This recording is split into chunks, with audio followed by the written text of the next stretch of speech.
Here's what I read this week. I listened to The Frozen River by Ariel Lawhon. A midwife in the American colonies gets tangled up in a murder trial that rocks her small local community. I picked this one up after hearing an interview with the author on the What Should I Read Next podcast, and it was a really big hit for me.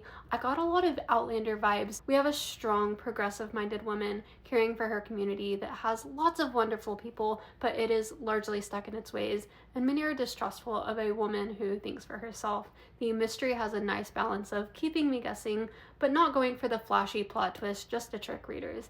Everything that happened made sense for the characters. This was also a perfect read for winter. The river itself is a character, and its freezing and thawing are major catalysts for the action. I read Reclaiming Conversation, The Power of Talk in a Digital Age by Sherry Turkle. In this book, she argues that technology is an enemy to our relationships and that screen time is diminishing our empathy. It would be easy to look at the publication date of 2014 and just shrug this one off as outdated, but she makes a strong case that no amount of technological progress could ever do the one thing that human beings need for healthy emotional lives: to listen and to know us. I myself am an introvert, and making small talk with strangers often feels like pulling teeth to me, but I do agree that technology stands in the way of connection. This is told almost entirely with stories of everyday people. It doesn't get bogged down in the data, and she kept it extremely relatable for readers.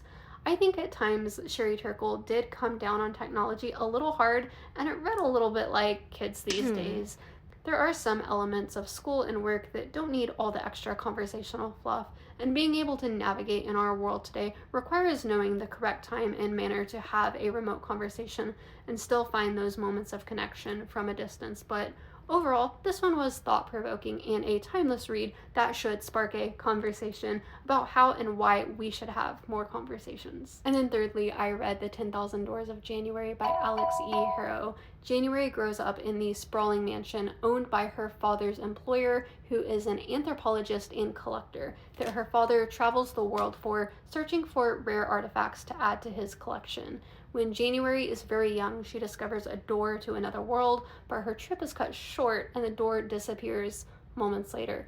Years later, she receives a mysterious book telling of all the doors all over the world, just like the one she's convinced herself she imagined, which sets into motion an adventure beyond her wildest dreams.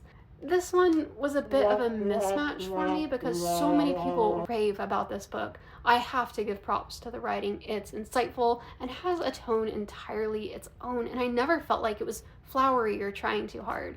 But the plot for this one just felt a little too slow for me, and I found myself just trying to get through it